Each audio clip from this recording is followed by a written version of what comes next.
Hello and welcome to The Cutting Room, the movie show from all the right movies. I'm John, and reading the Ruby Rada with me today are Westy. Hello. And Matt. Hello. This episode is a relatively modern film. We're looking at the strangest of Swedish fairy tales in Ari Aster's Midsommar. Yep.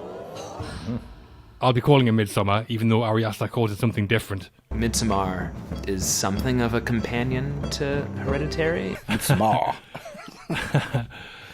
A bizarre, dour film which can mean only one thing. This was Westy's choice. Yes, it was. Absolutely. Too right. So, why did you put it up, Westy? Why did I put it up? It's just because when it hit me when it came out, I just thought, wow, this is such a great film. Do you know why? Because it was classic filmmaking. It's a horror film, but I find it quite cathartic and quite calming. A brilliant film to rewatch again and again because you find something else every time that you revisit it. And I think it's such a clever film. It's not something that's shouting from the rooftop saying, look what we've done. Ari Aster's just been very, very calm, very cool. I think the performances are magnificent. I think the script's magnificent. I think the cinematography is incredible for a horror film. And yeah, it's just one of the films I thoroughly enjoyed. It's hard to admit that you really enjoy a film with these themes. What happens in 72? But I do think it explores these themes so well. And just, it's an exploration of grief and also community, which I really enjoyed. And I love the film. I think it's just brilliant and one of the best films I saw in 2019 and one of the best horror films I've seen in the last 10 years, easily. Oof, big praise. Yeah. Well, Swedish cults aren't usually the subject matter I'm looking for when I watch a film. But when this came out... Big I fool you. It did pique my interest when it came out. I mean, A24 have built up a reputation for lower budget, artistic horrors and dramas. And Ari Aster at the helm. I liked Hereditary the year before this, as did many people. Yes. And it might be more contemporary, but we still do have loads of stuff to get into. So, yes, this should be a good one, I think. Yeah, it's a great one to dive into, yeah. And Matt, what about yourself and Midsommar? I hate it, John. I was a little bit... Why am I here? Jesus Christ. Made us sit through this again. 2.5 hours of it. No, I was a little sceptical about it when I went to see it because I wasn't quite as sold on Hereditary as a lot of people. But I came out of this thinking that's a filmmaker who I think has maybe looked at his previous film and learned lessons from it. Just 2 films in, I think Aster is clearly someone to watch. And this film, it was one of those where it got under my skin, and for days afterwards I was still thinking about it. I was thinking about sequences, I was thinking about characters, I was thinking about, maybe that actually meant that now that I think about it. And I love it when a film can do that. It definitely rewards, repeat viewings. So I don't think it's perfect. I still have a couple of little small issues with it here and there, but overall, definitely the kind of horror film that you can dig into. I love how it's just not shocking and superficial. It's going to be a really good one to talk about, I think. I think it will. Okay then, let the festivities begin. We're going in on Midsommar.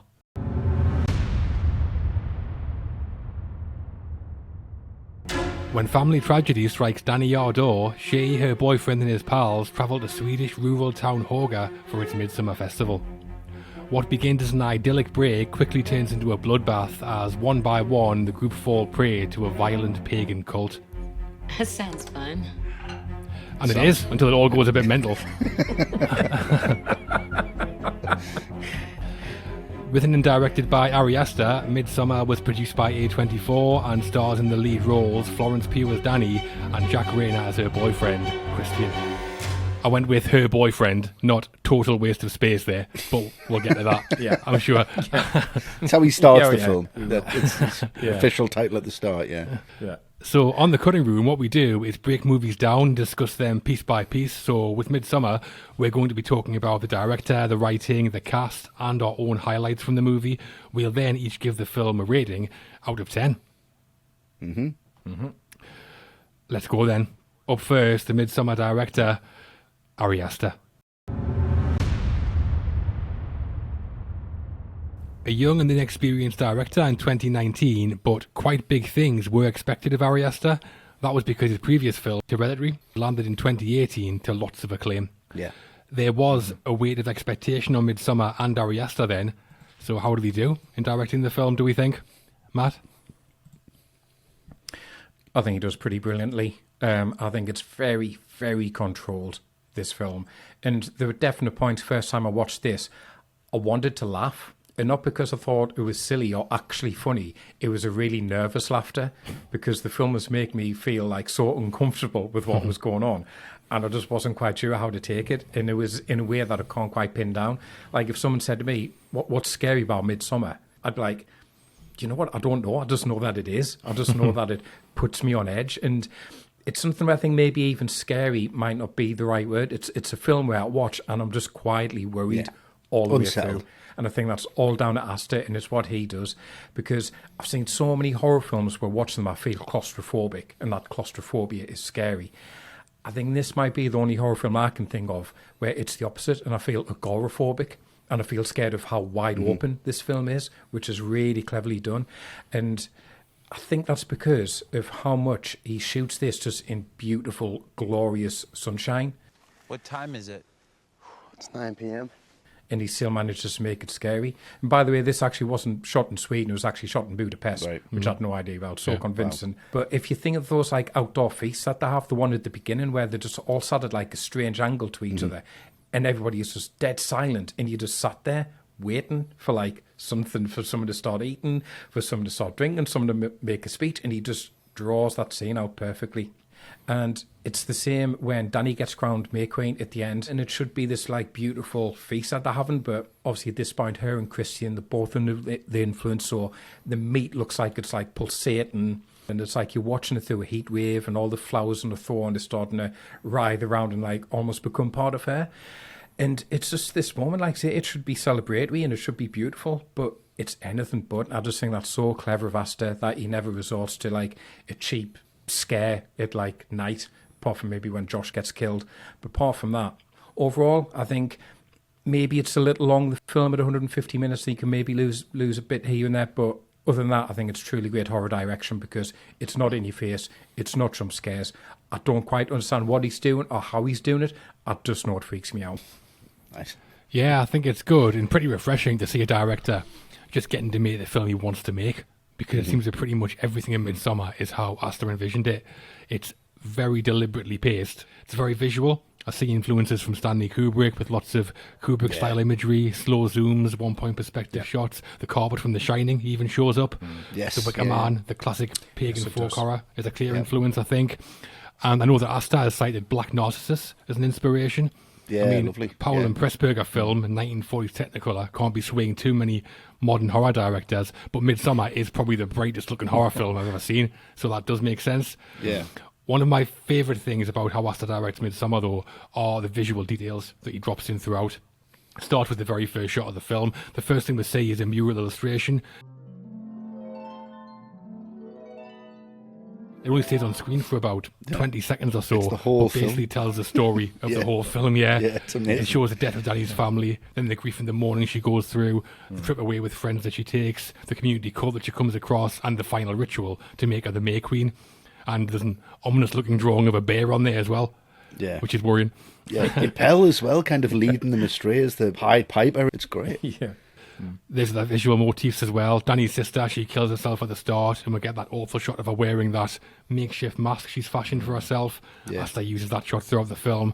Dani sees it in the mirror, and there's a shot where we see her sister's face superimposed over the trees in Hårga as well.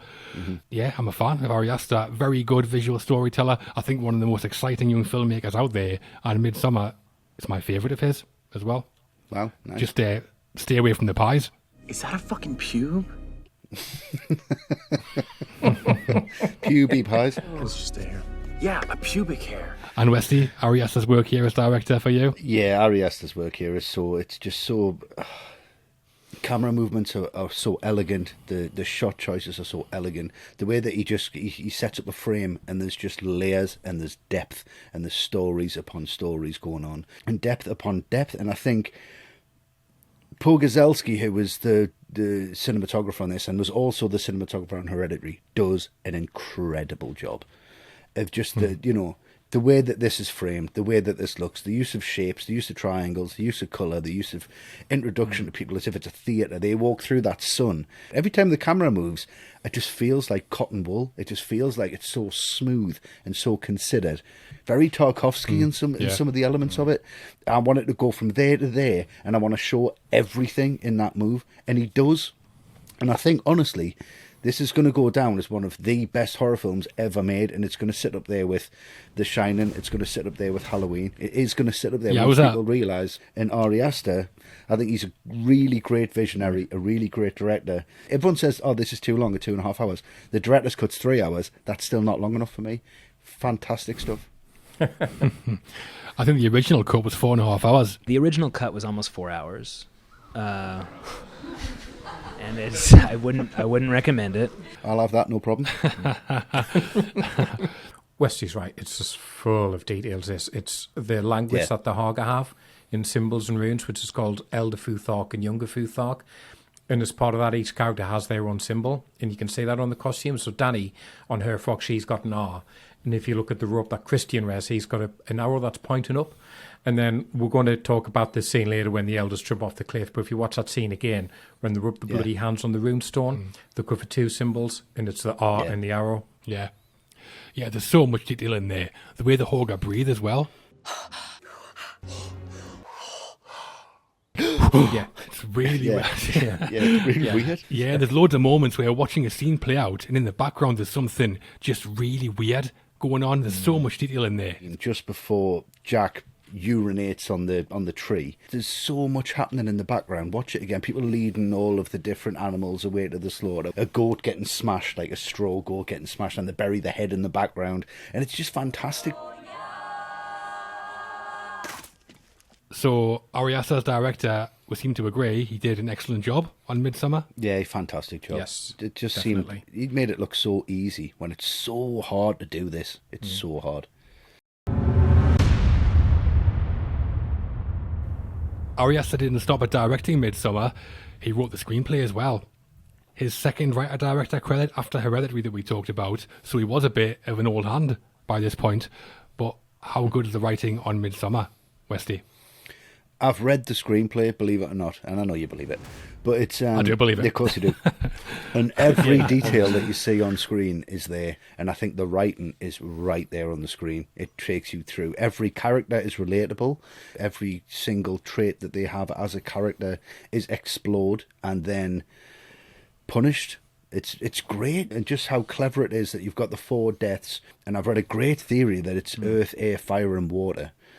And you know you've got Josh, and he's got his legs sticking up out the soil, so they bury him, so he represents earth. And then you've got the air element, which is Simon, who's been flailed, which is like he's still breathing, so he represents his air. lungs. Yeah. And then you've got water, which is Connie, and she's obviously been drowned, but you hear her shout 3 different times, and it's exactly the same. Then you've got Mark, who obviously represents fire. He's just stuffed like the Scarecrow and then set on fire. So you've got all of these elements where you can read so much into this film. I just think the writing on this, the direction on this, everything about it, I just love it. And I just keep coming back to it, and I just find it an absolute joy. Even this subject matter, I just find a real joy. And the writing is just above and beyond what he should be doing at the age he is, to be honest. It's incredible. Yeah, I think the writing impresses in a few ways. The characters are all well drawn out, and the dynamics between all the characters feel very real and really well observed. Yeah. It explores some interesting themes: grief, trauma, rebirth. I think the most interesting part of the writing, though, is the way Dani is written as the protagonist, specifically her character arc. I mean, typically protagonists drive the narrative. That's my family, Kate. It's not me. The decisions they make affect the plot, which in turn affects them, and that goes on, making the character change bit by bit. Here, though, Dani makes one decision in the entire film, and it comes in the final few minutes. Yeah. The rest of the time, she's very passive. Yeah. The reason she's so passive is Christian. She's worried he's going to break up with her, so she doesn't challenge him at all, which he takes advantage of, and this then filters across her whole life. And then when the cult starts to take hold on the group, the other characters distance themselves, unintentionally really, but they distance themselves by studying them. But because Dani's so passive, she's taken in by all of it. She cooks with the Hårga, she takes part in the rituals, ultimately she becomes the May Queen. And it's then that she makes the only decision to sacrifice Christian. So Christian's behaviour made her passive, and it's her passivity which leads directly to her character change and Christian's death. It's really unique writing. Yeah. It's about a breakup, basically, but I've never seen a breakup film like this before. No. I find it really, really interesting. I would say that I'm not entirely sure I buy the group sticking around when things start to go to hell and the friends start disappearing one by one. Where is your friend, Josh? I know. We have no idea. But most of the writing I'm a big fan of, especially Dani's arc. Yeah. Very yeah. good. It's that other story, that other subplot that's there. It's like, how much has Pell had to do with this? Is she actually being groomed into this May Queen? And that's why they welcome her in. I think it's a fantastic subplot within the film. Yeah. Pelly is despicable. Do you think? I think he's fucking great. Yeah. He's brilliant. Great footballer, though. Pelly, wasn't he? And Matt, how good is the writing for you? Yeah, I think it's excellent, particularly for a horror film. So many horror films, you just don't get this kind of depth to it. And I think there's just so many layers to unpeel. What stands out for me, and you've kind of started to touch on it, John, it's that relationship between Dani and Christian, because that, for me, is what powers this entire film. And it's quite subliminal, I think, because everything else is kind of structured around that relationship, because at first glance, I think you think, oh, okay, this is a relationship where they're in trouble, they're trying to make it work through Dani's grief, and Dani has issues. But actually, the more you watch it, the more you think, actually, you know what? This is really toxic. And Christian is horrendous, but it's really cleverly done. It's not obvious. So, you know, he's not violent, he's not abusive, but there's so many scenes where you realise actually he's trying to make Dani feel guilty for having emotions and for having these issues, in the hope that she will push him away and end it for him, because he doesn't have the guts to do it himself, basically. So the fact he doesn't even mention the Sweden trip to her until someone else mentioned it right to her face. I mean, we were talking about it. We were thinking about it. The crappy little slice of birthday cake he has for her, which he thinks is going to be enough to celebrate her birthday, considering everything she's been through.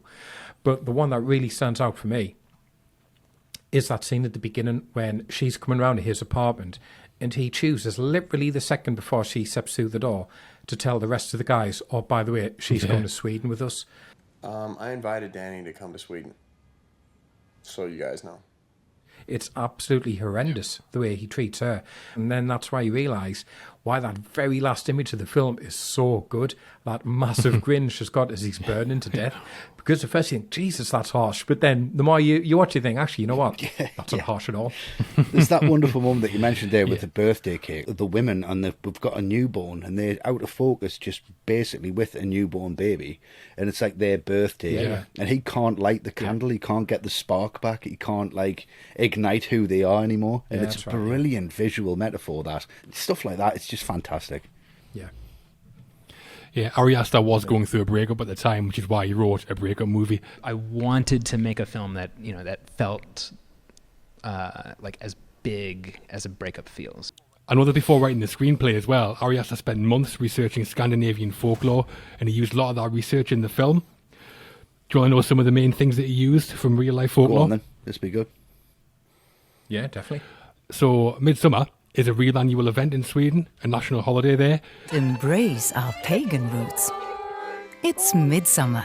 It's very different to what we see in the film, obviously. I mean, I hope it is anyway. So, Picking flowers while walking backwards is a real custom, though, as is dancing around a maypole, and we see both those things in the film. The number 9 is a recurring theme in the film. Pelly explains to Dani about how the life cycle of Hårga people is based on the 4 seasons. The age each season ends at is a multiple of 9, and the festival is celebrated every 90 years. Yeah. That's because 9 has been a significant number in myths around Odin, the Norse god, who apparently was hung upside down for 9 days so the world would gain knowledge, and that's where he took the number 9 from. That's barely even scratching the surface of the number 9. And there's apparently Dani takes or gets given drugs 9 times in the film. Yeah. Goes on with the 9 sacrifices. 9 sacrifices. The Midsommar's 9 letters, the number of messages on the parents' answer machine is 9. Yeah. So there's loads to get into. And do you know why the place to go to is called Hårga, though? It's the name of a real Swedish town, which has to use it because there's a folk song called Hårga, where the devil disguises himself as a fiddler and he leads all the teenagers from the village up to the mountain where he dances all the death. sista stråken högt mot söndagssolens kula. Då blev det fart i Hårga-folket. De glömde Gud och hela världen. Ari Aster's writing then, well researched, strange, unique, and ultimately very good, we think. Oh, it's brilliant. There isn't a huge cast in Midsommar, and probably only a handful of characters who even have speaking roles. As such, it's the main two we're going to look at in Florence Pugh as Dani and Jack Reynor as Christian. So, Matt, which one are you going to talk about? Yeah. Well, I'm going to go with Pugh because I think in general, it's just always excellent. First thing I saw in was a film called Lady Macbeth. Brilliant in that. I think she's just wonderful, and this is no different. And the thing is, I think a lot of people can get snobby about performances in horror films and dismiss them, but you can take so many of Dani's scenes out of context, and you would think you were watching like an Oscar-winning performance in a drama, because so much of this performance is about grief, and it's about trauma and mental health, and it's a really tough performance to watch in some ways, but she's so compelling, you can't take your eyes off her. Like that opening scene when she's on the phone to Christian because she's so worried about her sister, and she's trying to keep it together in this phone conversation, but you can see she's falling apart inside. It's outstanding stuff. But then the way that then gets wrapped up when she phones him back, when she realises what's happened, and that howl. Hey. That's just one of the most devastating things I've ever heard in a film. Like, where she summoned that up from, I don't know, but it's really devastating, that bit. The beautiful thing about that as well is how it's in the soundtrack. It's the same key. Yeah. Right, is it? If you listen to the strings and stuff underneath, it's in the same. It just sits in the soundtrack and flows with it. It's just incredible. Yeah, it is. It's amazing. And the thing is, she keeps that intensity throughout, and that's a tough sell for a character, especially for 2.5 hours. But she always keeps Dani human and relatable and sympathetic. All the guys she travels with, you can tell they're all sick of her. You know, even Christian doesn't really want her there, but we never are as an audience, and I think that's because of what Pugh brings to the role. Yeah, I'm a massive fan anyway, but this, really excellent, top-draw performance. The way it's written, that could so easily be an annoying performance. If you don't buy into her performance, you are fucked. The whole film's fucked, basically. Yeah. I think she's just incredible in this. Absolutely incredible. Yeah. And Westy, who are you going to talk about in the cast? I've been given the joker of the pack, haven't I? So, no, I'm going to go for Jack Reynor as Christian. And do you know what? When you see him, I don't think he looks like that kind of guy, and I do think he is a tortured soul. In that, if you have this much weight on your shoulders, that your partner's going through this much grief, how on earth are you supposed to deal with that? How on earth are you supposed to help them through that? It's a really big ask for the age that they're supposed to be. He just tries best, but he's just at the end of the day, he's just not good enough for her. I don't think he's a bad person. I just think he doesn't know how to deal with emotion, and he doesn't know how to deal with Dani. But it is Jack Reynor's performance in this. He had some suggestions. You know what? He comes away from that sex scene, and he's supposed to leave in the same robe that he came in at, and he's like, "No, I'm gonna go out naked and vulnerable." Because there's so many female characters in horror films who've been like Last House on the Left he watched and saw that how vulnerable and naked all the female characters were and stripped back. He's like, it's about time that a male character was treated like that. He nails it. It's great. Yeah, I cannot stand Christian. I think he's well written. There it is. No, I can't. I really tried there, didn't I? Like, really nuanced take on the character. John comes steaming in. I can't stand that piece of shit. Arsehole. No, I do think he's well written, and Jack Reynor portrays him well. I don't like him at all, though. He's not evil or twirling his moustache. He's just a selfish arsehole. The scene where Dani confronts him about booking a holiday without telling her, and she ends up apologising to him because he throws his toys out the pram. I'm not trying to attack you. I'm not. It really feels like you are. Well, then I'm sorry. He's just immature. Yeah. He's just immature. He's just a baby, man. He's just a kid. And that's he's the same point. age as the rest of them, and he's a total arsehole. John is not budging on this. He's not. That's it. I agree with you. Good writing, good acting, but not a good guy. Good riddance. Good riddance, There is a wider cast in Midsommar, like we mentioned. William Jackson Harper as Josh, Will Poulter as Mark, and Wilhelm Blomgren as Pelle are all memorable.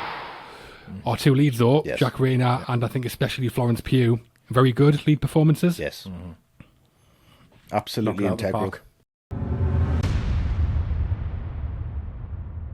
There's quite a few memorable moments in Midsommar. Emotional, shock, horror, jump scares, really weird. It's all in there. And it's some of those moments we're looking at now to talk about our highlights from the film. Matt, Yep. we know what your highlight is, don't we? Mm-hmm.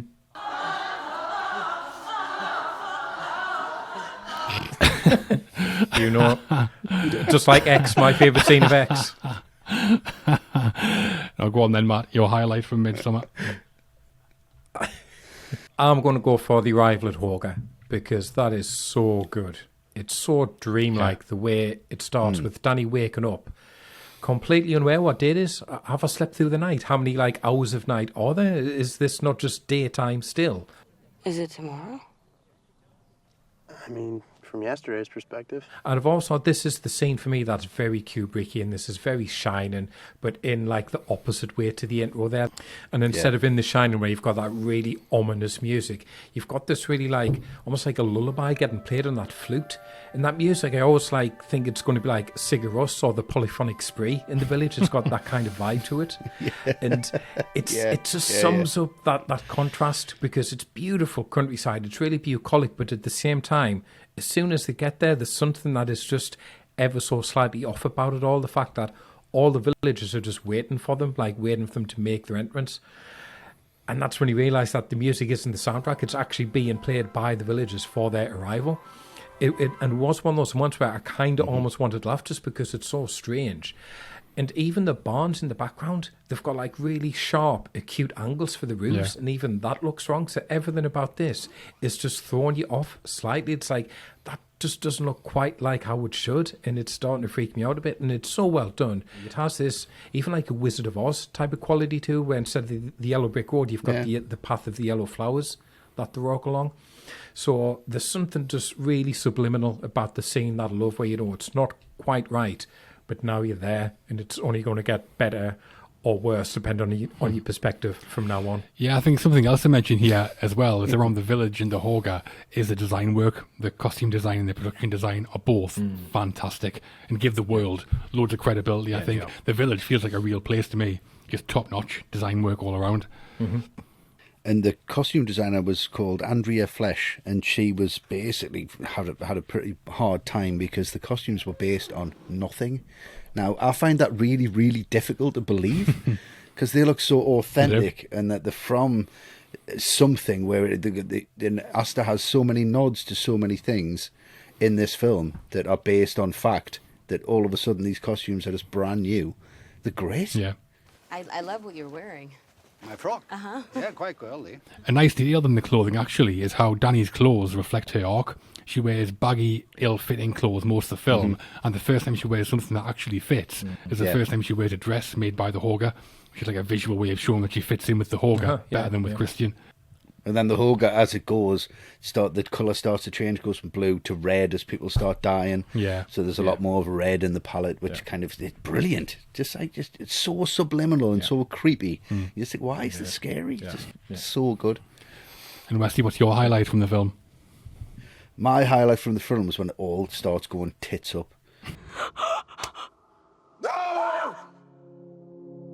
And it's just a really, really shocking moment. Do you not think that she looks really, really like Dani, though?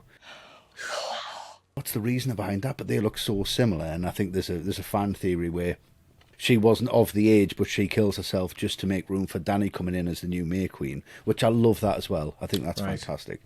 And she dies immediately, but the guy doesn't. He suffers. Oh, it's awful. So she was meant to go first. When that happens, it's the reactions. It's the reactions of the cast or every single member. You don't even need to see it, but you do see it.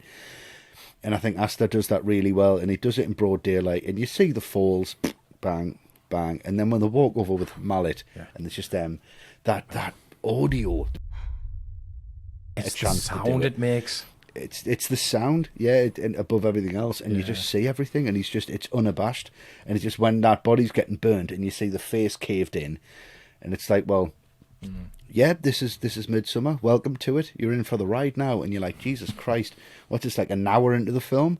Yeah. It's like, I've got another hour and a half of this. What on earth's going to happen? I love the way that Aster pulls you in with something that's so repellent that it should push you out, and it definitely doesn't.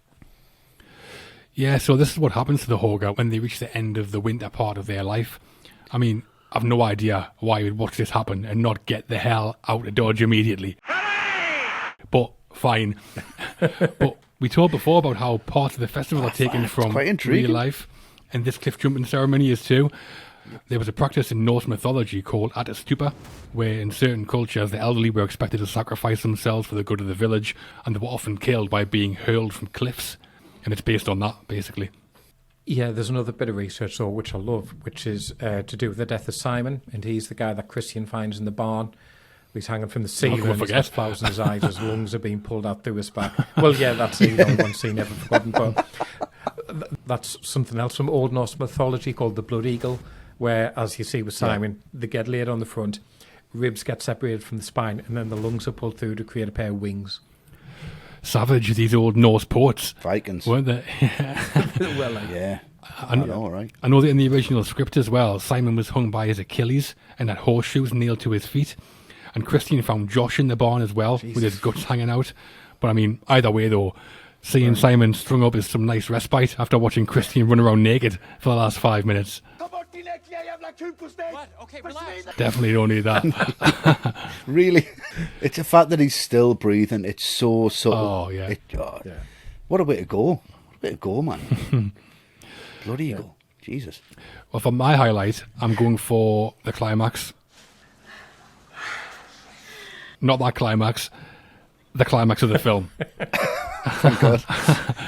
It's the final ritual and sacrifice is required. Dani finally makes a decision. Christian gets trussed up in a bear's corpse and burned alive. I mean, I'm using the word highlight pretty loosely here because it stayed with me for about a year after I saw it.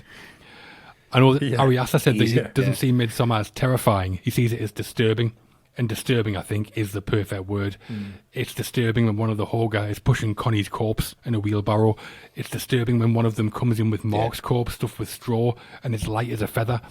It's disturbing when the two Hårga, Ingmar and Ulf, they're called, are told they won't feel pain or fear, and they quickly find out that's far from true. It's most disturbing of all, though, watching Christian.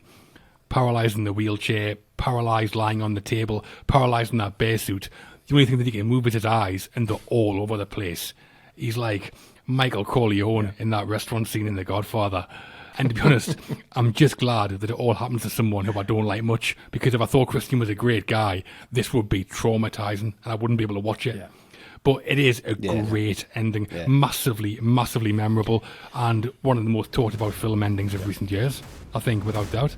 Yeah, I think so. One thing I love about that ending, though, is how it's been foreshadowed in all the New York scenes at the beginning of the film. So one is when Dani's parents are in bed just before they succumb to the fumes. There's a photo of Dani on like a bedside table, and there's a bunch of flowers above her. So that looks like the crown she's going to wear at the end of the film as the May Queen. And then in another apartment, there's a photo of the Scarecrow from Wizard of Oz. And obviously quite a few characters end up stuffed with straw at the end of the film. And then there's that massive painting, which is by a Swedish guy called John Bauer. It's called Pugh, a Little Bear, which shows a girl in a crown with a bear. And that's obviously Dani and Christian at the end of the film. So loads of great foreshadowing. Yeah, Poor Little Bear is right. Jeez. Also in Hårga, when Christian's waiting to talk to Ziv, one of the leaders, there's a picture of a bear on fire on the wall, if you notice that. Yes. Yeah. And earlier we see the Hårga playing a game called Skin the Fool. And then when Mark is killed, they wear his face. And his corpse is wearing a jester's hat. So they did skin the fool. And that guy's naked as well, which is really weird. And the guy, apparently, according to Ari Aster, who killed him, was Pele, who hit him with the hammer. Yeah, I think if you watch it frame by frame, there's a frame where you can see Pele sitting in the corner, he's apparently. Hiding. Yeah. And have you noticed when she's crowned the May Queen, did you notice her parents coming through and her sister in the crowd? Yeah, they're in there, yeah. Yeah, her mum comes through and looks at her, which again is a wonderful moment. Yeah. Not hit home, but just there if you really look for it. Yeah. So a benefit of being in All the Right Movies Patreon is that we'll answer your questions on the show, and one of our patrons has a question on how the film ends, specifically regarding Dani. The question comes from Andy Freeman. So here's Andy. Hello, All the Right Movies. Greetings from the States. This is such an interesting film, and I often think about the scene late in the movie where Dani is sobbing, and then the women come around her and match the rhythm of her sobs. It's a moment of real beauty and physical empathy in the middle of some serious darkness, and it goes a long way towards explaining why Dani makes the choices she makes at the end of the film. My question is Dani finding true community here, or is she being brainwashed? Thanks. Thanks, Andy. So it's this moment that Andy's talking about. What do you think, Westy? It's a tough question because, like, is being accepted into a society, is that not a form of brainwashing? It's just what you want to believe anyway. And what these people do is they mirror everything. There's mirrors all the way through the film. Yeah. There's a mirror when she's talking to Christian at the start. Even the table is mirrored. And for me, I don't think it's brainwashing. I think it's just what you want to choose to accept to be your reality. And whichever society that is, that's where you live. And I'm glad that Dani has found this one because I think this is perfect for her. It's exactly what she needs. Westy, I think you want to be part of the Hårga, don't you? I fucking do, like. Sex with old ladies and dead at 72. Fucking bliss. And Matt, how's this scene play out for you?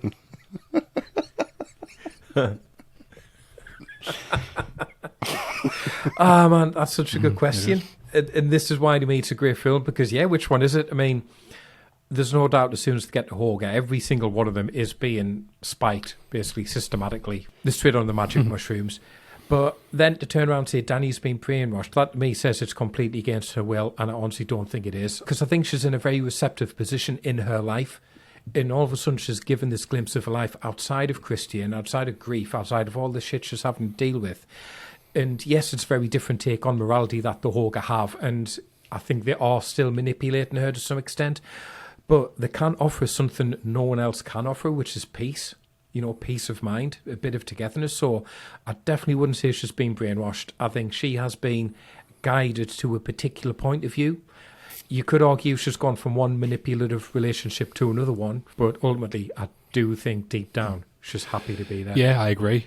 And there you have it. That is Midsommar, and we seem to have made it out. Before we leave, though, we're going to give our scores out of 10 for the movie. Okay. Westy, you first, please. Your summary and score for Midsommar.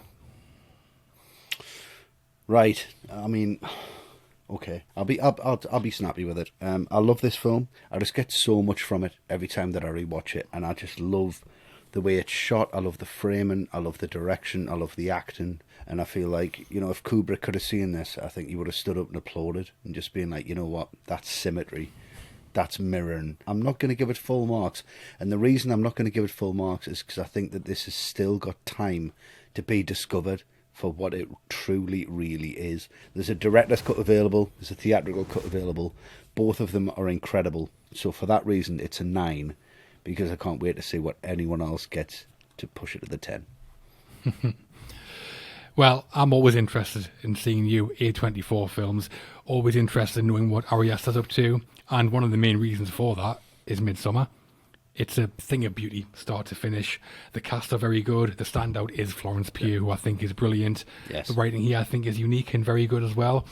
And as a film, it's engaging, it's interesting, and it has one of the most outrageous endings in recent years. Not perfect. I mentioned a nitpick or two with the writing, and it's not one of my favourite films or one I'll be revisiting once a year or anything. For that ending, once every 90 years will do me, I think. Every I did enjoy, and I do understand why it's so highly thought of by a lot of people. I think it's destined to become a cult classic, and for me, it gets an 8 out of 10. Okay. And Matt, your summary and score for Midsommar?